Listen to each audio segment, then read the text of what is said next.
Hello guys, hello Taurus, welcome dito sa aking channel, Palaran888, welcome guys. Alamin natin kung anong messages, vibration, gabay energy para sa lahat ng Taurus. General reading, so tingnan natin yung next 3 months, first 3 months of year 2025, para to sa lahat ng Taurus. I hope na makuha mo yung energy. Taurus, guilt and joy. Wow, bakit ganon? Okay. Taurus, January hanggang March. So, nakikita ko sa'yo dito na siguro for the year 2024, yung nararamdaman mo is guilt feeling. Diba? Yung parang gusto nating maging masaya, pero hindi natin magawa kasi may kapamilya tayo na malungkot, may pinagdadaanan. Parang ganun, diba? Itong picture na to is parang yun yung representation niya. Like ikaw, siguro may trabaho ka, tapos mayroon kang kamag-anak, kapatid na unemployed siya. So, ang ginagawa niya lang is nakaupo lang sa bahay, ganito, ganyan. So, parang ikaw, kahit gusto mong maging happy na ipakita mo sa kanila na, uy, alam mo, ganda yung trabaho ko. Hindi mo magawa yun kasi nag-aalala ka sa feelings na itong taong ito na hindi makapaghanap ng trabaho. Yun lang yung example natin. Or parang ganun.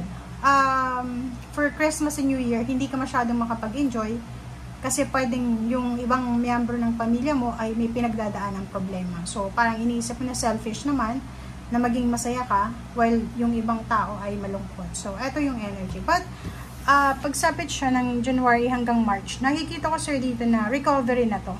Okay? So, yung hindi masaya, malungkot mong year 2024 ay posibleng makaka-recover ka. Diba? So, may recovery. Makaka-recover ka from guilt, from worries, from anxiety, from loneliness, from losses, pain and heartaches, lahat. Kasi naka-attach ka.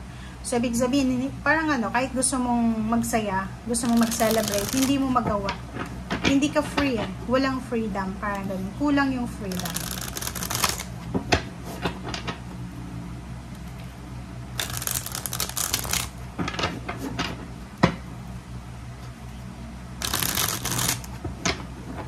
Okay.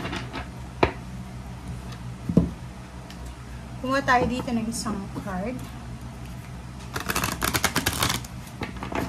Okay. Para to sa lahat. Okay. Solar plexus.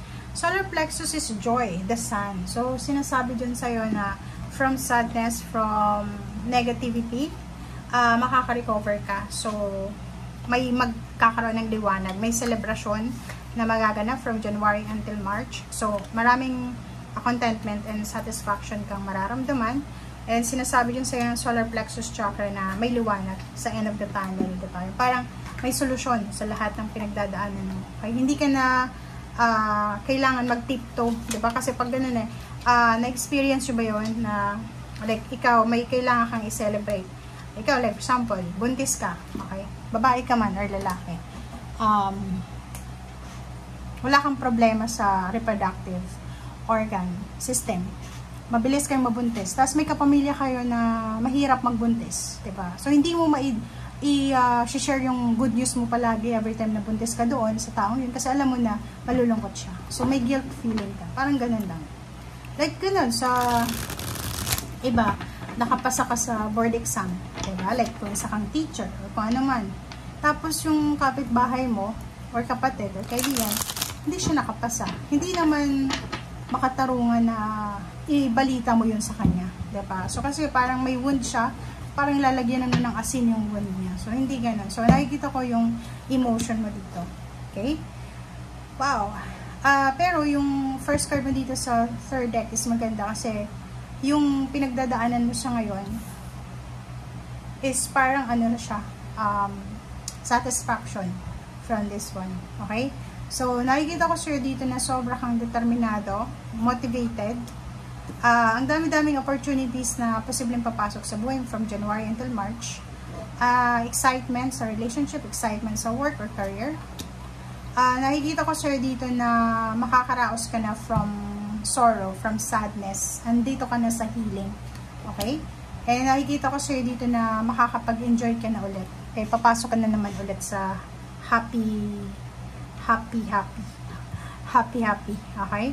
So, emotionally, may freedom kang mararamdaman. So, may express mo na talaga kung ano yung nararamdaman. Kasi dati, di ba, kahit masaya ka, hindi ka kailangan na tumawa ng tumawa kasi may malungkot sa paligid mo. Parang ganun. Pero yung iba, sasabihin na, ay, hindi ko naman kasalanan. Pero, ano lang, pakisama lang, di ba?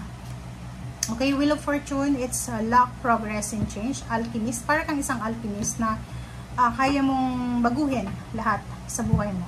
Okay? And nakikita ko sir dito na yung magbabago sa buhay mo is about money. Ibig sabihin, kung wala kang ipon sa 2024, pag sapit ng 2025 January until March or onwards, dito magkakaroon ka ng pagkakataon, ng biyaya na makokontrol mo yung mga gastos mo and makakapag-save ka ng pera. So, sa relationship, nakikita ko wala namang masyadong issue yung relationship mo. Nakikita ko na still fiery, still mainit pa rin yung relationship mo. Okay, isang water sign, Pisces, Scorpion, Cancer, ang posibleng suportado ka sa lahat ng plano mo sa buhay. Babae siya, so nakikita ko na swerte ka kasi yung taong yan, siya ang posibleng tutulong sa'yo para ma-manifest mo yung mga lahat ng manifestation mo. So, ihanda mo yung sarili mo dahil isang unexpected help from God, from the universe, from someone na pwedeng magdala sa'yo ng manifestation and then empowerment. Success, diba?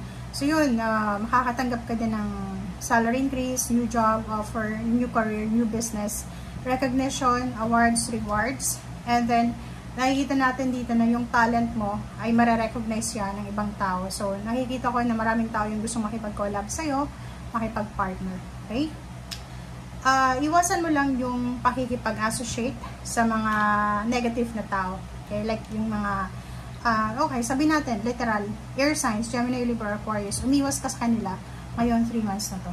Okay? Kasi pwedeng sila ang magdala sa'yo ng negativity, ng toxicity, ng worries, and sila yung mga negative na tao na parang magiging sagabal sa kung ano man accomplish na gusto mong i-accomplish. Okay? So, congratulations kasi by the end of the 3 months, may makakomplish ka, may makukompleto ka, and pwedeng papeles, pwedeng requirements, or kung ano man itong makukompleto mo, pwedeng bahay, nagpapatayo ka, or pwedeng yung kung ano man na yan na gusto mo makompleto, pwedeng travel abroad. Nakikita ko yung celebration. No more pain, no more heartaches, no more negativity, no more fear. Nakikita ko sir dito na kailangan mo lang na makinig sa sinasabi ng iyong intuition. And then, para hindi na maulit yung mga mistakes mo, pag-isipang mabuti, i-reassess yung situation, and at the same time, hanapin yung tamang information. Huwag magpapaniwala sa mga balibalita na yan, hanggat hindi mo nakikita yung tamang source, kasi mahirap na. Okay? So, thank you for watching. See you again. Bye!